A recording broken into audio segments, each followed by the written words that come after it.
Hello guys, आज हम कुछ इम्पोर्टेंट क्वेश्चन करने वाले हैं नंबर सिस्टम के। तो इसके अंदर क्वेश्चन नंबर 19, जब एक पूर्णांक n को 8 से विभाजित किया जाता है तो शेषफल 3 बचता है। यदि 6n-1 को 8 से विभाजित किया जाए तो शेषफल क्या बचेगा। ये बोल रखा है हमारे पास में कोई n नंबर है, n है, और अगर हम उस संख्या को 8 से विभक्त करेंगे तो हमारे पास में शेषफल बचता है 3। तो अगर हम इसी नंबर को जो ये है जो मतलब कि 8 से विभक्त करें, किस नंबर को 6n-1 को 8 से विभक्त करें तो हमारे पास में शेषफल क्या बचेगा। तो देखो यहाँ पे हमारे पास में n दे रखा था, तो n का कितना किया है, यहाँ पे 6 गुना किया है और -1 किया है, तो यहाँ पे रिमाइंडर का भी 6 गुना होगा, -1 होगा। तो रिमाइंडर का 6 गुना कितना होगा, 6 18 -1 17, 17/8 होगा। और 8 का रिमाइंडर 8 दूनी 16, बचेगा कितना, 1 बचेगा। तो इसका रिमाइंडर कितना आ जाएगा, 1। मतलब कि ये है कि हमने जो भी अब ऊपर वाले टर्म है उसके साथ में जो किया है यहाँ पे, वही हमें रिमाइंडर के साथ में करना होता है। ठीक है, अगर हमारे पास में ये दोनों नंबर अलग अलग दे रखे हैं तो कोई अगर अलग अलग दे रखे हैं, मतलब कि या ये दोनों नंबर हैं वो आपस में एक दूसरे के मल्टीपल भी नहीं है, तो जो आंसर आएगा हमारे पास में नॉट डिटरमाइन आएगा। या ये मल्टीपल में हो सकते हैं लेकिन अलग अलग नहीं हो सकते। अगला क्वेश्चन आता है क्वेश्चन नंबर 22। अलग अलग क्वेश्चन कर रही हो, ठीक है। जब 200 को एक घन पूर्णांक x से विभाजित किया जाता है तो शेषफल 8 बचता है, तो x के कितने मान हो सकते हैं। जब 200 है उसे एक घन पूर्णांक संख्या x से विभाजित किया जाता है तो शेषफल कितना बचता है, तो शेषफल हमारे पास में 8 बचता है। तो हमें बताना है कि x का मान कितना होगा। ठीक है, तो यहाँ पे देखो जो भी हमारे पास में x नंबर होगा वो मतलब कि 108 उसमें से शेषफल बच रहा है। अगर ये 8 कब बच रहा है, जो भी संख्या है वो 8 कम कर देंगे तो मतलब उसको तो वो पूरा पूरा डिवाइड करेगी। तो मतलब इसमें से 8 कम करेंगे तो मतलब 192 को, तो ये डिजिट है जो भी है ये पूरा पूरा डिवाइड करने वाली होगी, प्लस में 8 को यहाँ पे बच जाएगा। तो यहाँ पे x की जगह पे क्या क्या आ सकता है, तो वो इसके फैक्ट आ जाएंगे। 192 के फैक्टर होंगे हमारे पास में 2 की पावर 6 मल्टीप्लाई बाई 3 की पावर 1। ठीक है, तो यहाँ पे ये टोटल हमारे पास में आ जाएंगे 8 फैक्टर। टोटल आएंगे 14, 14 माइनस 6 करेंगे क्योंकि 1 2 3 4 5 6 होते हैं, तो 6 करेंगे तो ये हमारे पास में आ जाएंगे 8। टोटल 8 आ जाएंगे इसके मान हो सकते हैं। क्वेश्चन नंबर 26, यदि 200 से 800 के बीच ऐसी कितनी संख्याएं हैं जो न तो 5 से और न ही 7 से विभाज्य हो। मतलब कि 200 से लेके 800 तक की हमें वो संख्याएं बतानी है, वो संख्याएं कितनी होगी जो ना तो 5 से विभाज्य और ना 7 से। तो हमें 5 के मल्टीपल्स निकाल लेने, फिर 7 के निकाल लेने। अब दोनों का कोई कॉमन मल्टीपल भी होता है, 7 5 35, तो 35 के मल्टीपल देख लेंगे, फिर उनको माइनस कर देंगे। ठीक है, तो हमारे पास में 200 से लेके 800 तक के इनकी संख्या के मल्टीपल्स आ जाएंगे। अब 5 यहाँ पे सबसे पहले हमें 5 के मल्टीपल्स देखने हैं। 5 के मल्टीपल सबसे पहले क्या होगा, 200, फिर 200 से 800 तक का होगा 800, अगला टर्म क्या होगा, लास्ट 800 हो जाएगा। 200 से लेकर ये टर्म कहाँ तक चलेगी, 800 तक चलेगी। अब हमारे पास में नंबर ऑफ टर्म्स कैसे निकालते हैं, last term minus first term, ये तो 5 के मल्टीपल्स रहेंगे। ठीक है, तो लास्ट टर्म क्या आएगी, 800 माइनस फर्स्ट टर्म अपॉन में कॉमन डिफरेंस। हर किसी के बीच में कितने कितने का डिफरेंस होगा, 5 5 का डिफरेंस होगा, अपॉन में 5 प्लस में 1 करेंगे तो ये आ जाएगा 600।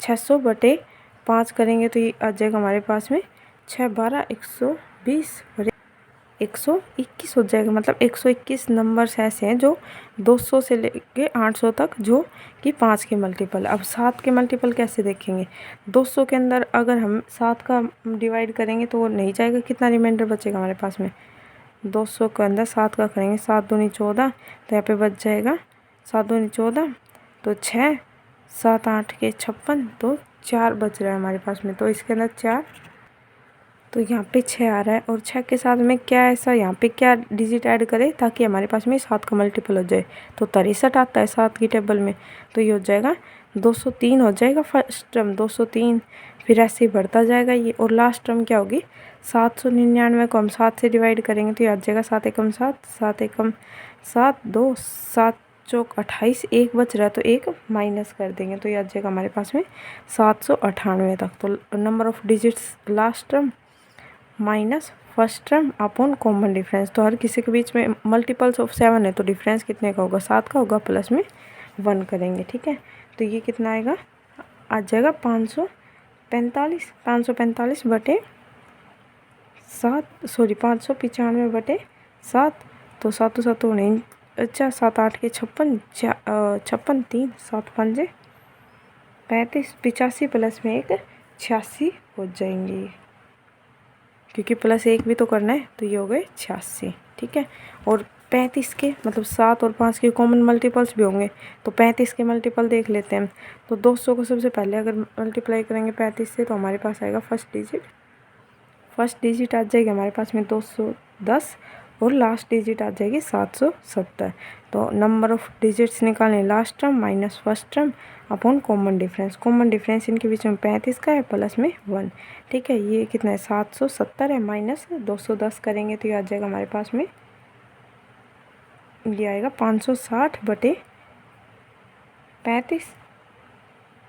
तो ये आएगा 16 प्लस में 1 17 हो जाएगा। तो अब हमें टोटल टर्म्स निकालने पहले। तो 200 से लेकर 800 तक हमारे पास में टोटल टर्म्स कितने होगी, last term minus first term upon में इन 200 से लेकर 800 तक के हर एक टर्म के बीच में डिफरेंस कितने का होगा, 1 का, प्लस में 1, 600 प्लस में 1 601 टर्म्स होगी। ठीक है, इसमें से हमें माइनस करना है 121 जो कि 5 के मल्टीपल्स हैं, और प्लस करके उसके अंदर 7 के मल्टीपल्स और माइनस कर देंगे इनके कॉमन मल्टीपल्स, क्योंकि कॉमन मल्टीपल है वो इन दोनों के अंदर आ चुके, तो इसलिए माइनस कर देंगे।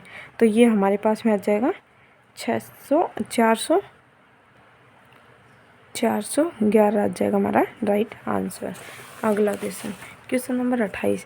जब किसी धन पूर्णांक को d से विभाजित किया जाता है तो शेषफल 15 प्राप्त होता है। जब उसी संख्या के 10 गुने को d से विभाजित किया जाता है तो शेषफल 6 प्राप्त होता है। तो d का न्यूनतम संभव मान बताना है।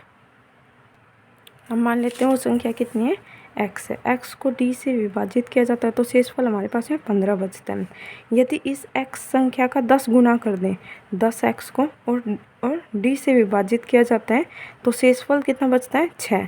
और ये बचना कितना चाहिए था, अगर हमारे पास में ये संख्या है इसका 10 गुना किया है तो रिमाइंडर का भी तो 10 गुना बचना चाहिए था 150, लेकिन बचा कितना, 6। क्यों, क्योंकि जो भी टर्म्स होगी वो इसमें से 6 माइनस कर देंगे टोटल में से, तो उससे पूरी कटने वाली होगी, तो इसमें से करेंगे तो 144 आएगी। तो 144 से पूरी कटने वाली होगी। तो अब बोल रखा है कि इसके अंदर सबसे न्यूनतम मान क्या होगा, जो कि यहाँ पे इसका डी का मान क्या होगा, सबसे न्यूनतम वाला। ऑप्शन दे रखे हमारे पास में 9, 16, 18, 12। अब देखो ये 144 है, 9 कब मल्टीपल है, 16 कब मल्टीपल है, 18 का भी, और 12 कब मल्टीपल है। अब देखो यहाँ पे हमारे पास में जो भी हमारे पास में संख्या होती हैं वो हमेशा क्या होती है, रिमाइंडर से बड़ी होती हैं। तो रिमाइंडर से हमेशा बड़ी होनी चाहिए, तभी तो रिमाइंडर 15 बचेगा। अगर संख्या 15 से छोटी होती तो रिमाइंडर 15 थोड़ी ना बचता। तो यहाँ पे रिमाइंडर से बड़ी कौन सी आ रही है, 9 तो है नहीं, 12 भी नहीं है, तो यहाँ पे आ जाएगी ऑप्शन नंबर बी हो जाएगा राइट आंसर 16। ठीक है, अगर ये संख्या यहाँ पे 9 से छोटी दे रखी होती 7 वगैरह तो हम 9 ले लेते, लेकिन यहाँ पे बड़ी है तो इसलिए हमने बड़ी लिया। Question number 32। 3 प्राकृतिक संख्याओं के वर्गों का योग 1029 है और वे 1, 2, 4 के अनुपात में है। सबसे बड़ी संख्या और सबसे छोटी संख्या के बीच का अंतर बताना है। अब यहाँ पे अनुपात में ही उनका स्क्वायर कर लेंगे और फिर उनका रियल सम से डिवाइड कर देंगे, तो हमारे पास में ये आ जाएगा 1029 दे रखा है, और इनका स्क्वायर करेंगे, 1 का स्क्वायर प्लस में 2 का स्क्वायर 4 और 4 का स्क्वायर 16, 20, और ये आ जाएगा 21। और हर किसी के पीछे x है तो ये आ जाएगा x square is equal to, हमें क्या निकालना है, चलो पहले यही निकाल लेते हैं। तो ये आएगा 21 एकम 21, 21 चौक 84, 21 5 105 ज़्यादा हो जाएगा, 21 चौक 84, 84 यहाँ पे कितना बच गया 16, 16 और 2 18, मतलब 89। मतलब एक्स स्क्वायर की वैल्यू कितनी आ गई 49। तो एक्स की वैल्यू कितनी आ जाएगी 7, एक्स इज इक्वल टू 7 आ गए। तो हमसे पूछा बड़ी संख्या और छोटी संख्या, तो बड़ी संख्या और छोटी संख्या कितनी है, छोटी संख्या का अनुपात 1 दे रखा है, बड़ी का 4, तो दोनों के बीच का डिफरेंस कितने का है 3 का है, तो मल्टीप्लाई बाय 3 कर देंगे तो ये आ जाएगा 21 आ जाएगा हमारा राइट आंसर। Question number 35। यदि किसी धन पूर्णांक n को 7 से विभाजित करने पर शेषफल के रूप में 2 प्राप्त होता है, निम्नलिखित में से किस संख्या को 7 से विभाजित करने पर शेषफल के रूप में 0 प्राप्त होगा। मतलब एक संख्या दे रखी है n को अगर 7 से विभाजित करते हैं तो हमें शेषफल 2 प्राप्त होता है। निम्नलिखित में से किस संख्या को 7 से विभाजित करने पर, जो हमारे पास में ऑप्शन में दे रखा है, उसे विभाजित करने पर शेषफल 0 बचेगा, तो बताना हमें। ये n दे रखा है, उसे 7 से विभाजित करते हैं तो 2 बचता है। तो जो भी हमारे पास में संख्या होगी वो क्या होगी, 7 से ज़्यादा होगी, कम भी हो सकती है। अगर 2 होगा तो भी तो रिमाइंडर 2 ही बचेगा, लेकिन हम ये अनुमान नहीं लगा सकते। लेकिन सेकंड वाली कंडीशन दे रखी है, उसके अंदर बोल रखा है उसी संख्या को इन में से कौन सी संख्या होगी, अगर मान लेते हैं वो संख्या x होगी, उसे 7 से विभाजित करते हैं तो शेषफल कितना आएगा, 0। मतलब कि ये संख्या 0 कब होगी, कोई भी संख्या 0 कब आती है, उसका रिमाइंडर जब वो उससे पूरा पूरा डिवाइड हो जाता है। तो यहाँ पे ये x की जगह कोई ना कोई तो हमारे पास में 7 का मल्टीपल होगा। 7 का मल्टीपल कौन सा है, यहाँ पे n की जगह अगर मैं n+5 करती हूँ, n+5, तो पहले यहाँ से n की वैल्यू निकाल लेते हैं। ठीक है, तो यहाँ पे n या x कुछ भी मान लो, आपकी मर्जी है।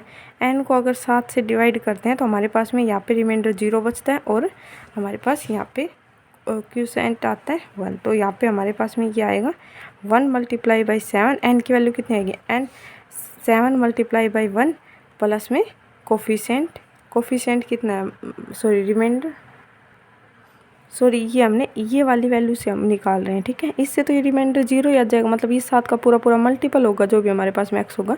तो ये n की वैल्यू निकाल रहे हैं, और यहाँ पे हमारे पास में रिमाइंडर कितना बच रहा है, 2। हमने मान लिया कि ये संख्या है, ये 7 ये 1 से जा रही है, लेट कर लिया हमने। ठीक है, इसका क्वोशिएंट 1 है। तो हमारे पास में n की वैल्यू कितनी आएगी, 7 × 1 और प्लस में रिमाइंडर, तो आ जाएगी n = कितना आ जाएगा, 7 और प्लस में 2, 9। तो 9 के अंदर क्या जोड़े कि वो पूरा पूरा 7 से डिवाइड हो जाए। तो अकॉर्डिंग टू ऑप्शन देखना है, तो अकॉर्डिंग टू ऑप्शन अगर 9 के अंदर 2 जोड़ूंगी तो 11 हो जाएगा, तो नहीं जाएगा ये 7 से। 9 के अंदर से अगर 5 माइनस करूँगी तो ये कितना, 4 हो जाएगा, नहीं जाएगा। 9 के अंदर +5 करूँगी तो ये हो जाएगा 14। तो ये पूरा पूरा 7 से डिवाइड हो रहा है, तो हमारे पास में ऑप्शन नंबर बी हो जाएगा राइट आंसर। अगला क्वेश्चन नंबर 36, यदि 5 की पावर 70 प्लस में 7 की पावर 70 को 74 से विभाजित करने पर शेषफल क्या प्राप्त होगा। अब देखो हमारे पास में एक वो है, मतलब एक कंडीशन है, अगर कोई भी हमारे पास में टर्म दे रखी है और उनकी पावर ओड में दे रखी है ना, तो हमारे पास में जो भी डिविजिबल होगा, वो जो अभी हमारे पास में टर्म दे रखी है वो a+b से भी होगा। तो इसे भी हम ओड के अंदर पावर ला सकते हैं। ये हमारे पास में दे रखे 50 की पावर 70 प्लस में 70 की पावर 70, और ये 74 से डिविजिबल है।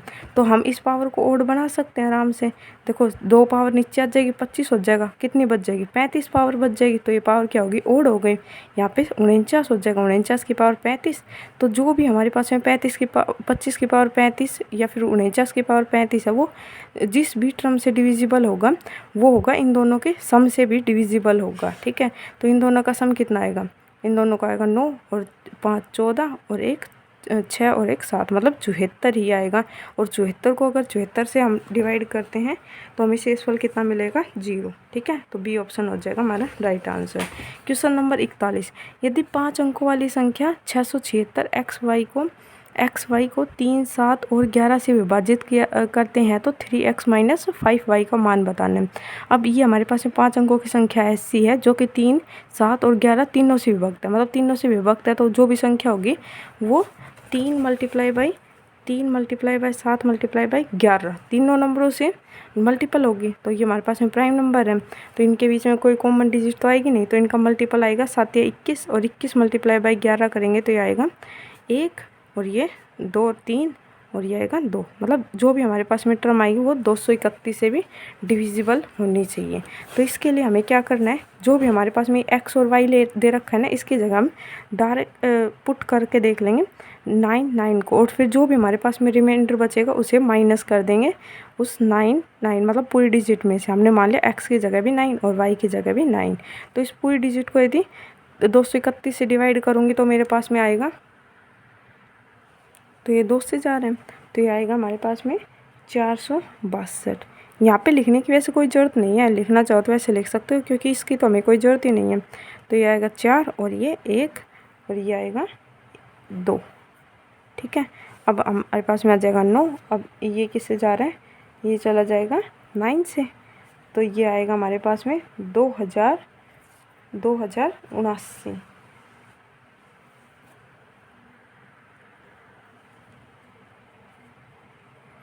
तो ये आएगा 0 और 7, ऊपर से 9 आ जाएगा। अब ये किससे जा रहा है 3 से, तो ये आएगा हमारे पास में 600 आएगा 31, 200 मल्टीप्लाई बाई 3 करेंगे तो 3 एकम 3, 3 3 9, 3 दूनी 6, 693 आएगा। ये बचेगा 6 और यहाँ पे 10, 1 16 हमारे पास में क्या बच गया रिमाइंडर। तो हम अगर इसमें से 6, ये हमारे पास में जो टर्म है 67,699 में से अगर 16 माइनस कर देंगे तो जो भी टर्म होगी हमारे पास में वो कम्प्लीटली 231 से पूरी भाग जाएगी। तो इस टर्म को इसमें से घटा देंगे, ये आएगा हमारे पास में 3, ये आएगा 8 6 7 6। तो हमारे पास में मतलब ये x और y की वैल्यू कितनी आ गई 8 और 3। तो इसमें से x की वैल्यू कितनी आ गई, ये x दे रखा है और ये y। तो हमें वैल्यू बतानी है 3x माइनस 5y की। 3x मतलब 24 माइनस 5y की, 5 दिया 15, इसमें से माइनस करेंगे तो ये हमारे पास में आ जाएगा कितना 9 आ जाएगा हमारा राइट आंसर। क्वेश्चन नंबर 46, यदि 5306 P2 संख्या 3 से विभाजित है तो P के अधिकतम मान और न्यूनतम मान के वर्गों के बीच का अंतर बताना है। ये संख्या दे रखी है, अगर ये पूर्णतः 3 से विभक्त है तो हमें P का अधिकतम मान और न्यूनतम मान के अंतर के बीच का स्क्वायर बताना है। तो 3 का मल्टीपल है, मतलब कि जो इसका पूरे का सम होगा वो भी 3 से मल्टीपल होना चाहिए, या तो 3 आना चाहिए, या 6 आना चाहिए, 9 आना चाहिए।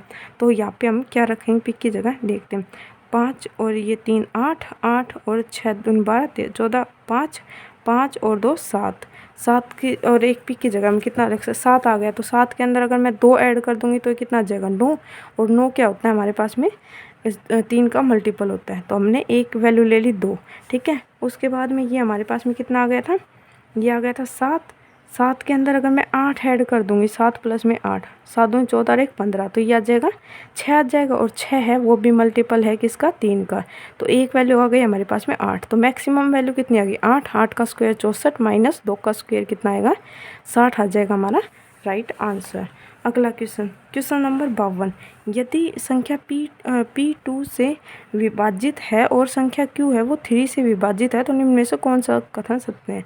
अगर कोई संख्या है वो P 2 से विभक्त है और Q है वो 3 से विभक्त है तो हमें कथन के अंदर बताना कौन सा कथन सत्य है।